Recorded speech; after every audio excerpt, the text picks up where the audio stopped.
and welcome to the Mustang Club of South Africa 57th anniversary celebrations.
So we're here today at the 57th Mustang anniversary at Stellenbosch Flying Club. Standing here with Lindsay Curran and his 1968 Ford Mustang. So the car arrived in South Africa from San Francisco back in 2000. It's an original car.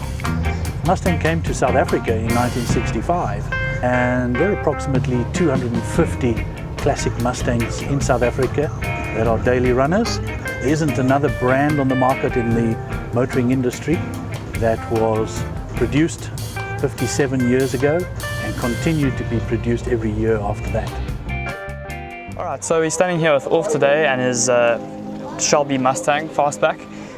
Could you give us a bit of history about the car? Where did it come from? Who was the previous owner?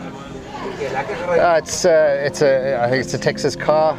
It was used to own by a guy from the American Air Force. He's the first owner. And there's a little bit of history in between where it got lost, and in 2010 the car was imported to South Africa. During a weak moment I got some pictures.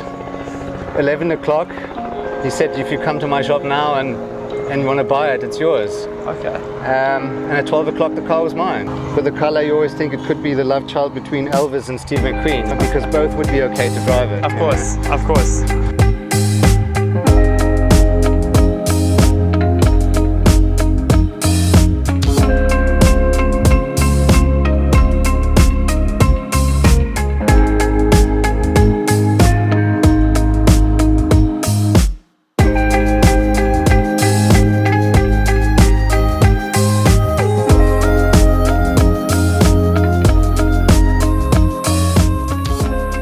A lot of people think that Lee Iacocca actually designed the Mustang, but he was way too senior in the Ford corporate hierarchy to have done that.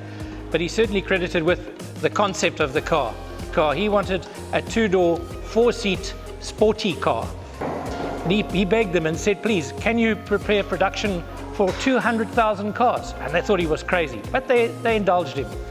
Then he snuck across to California and he went to San Jose, California, where the Ford had another production plant. And he managed to sweet talk them into ramping up for 160,000 cars. And then he still went out to Metuchen in New Jersey on the East Coast, and he got them to work on another 100,000 cars for him. Well, just as well he did, because it's no good having a winning product, but you can't supply it. When he asked them to say what he thought the car would sell for, they overestimated the price by over $1,000. When they were told the actual price of a base model Mustang, they suddenly got a lot more interested in the car and started making comments like, yeah, I guess there's enough space for the kids in the back as well. You know, they could squeeze in there. They had a blockbuster advertising program. Every single TV channel in America screened a Mustang advert at exactly the same time. So if you were watching CBS and a Mustang ad came on, if you flipped the channel to NBC, you were watching another Mustang ad.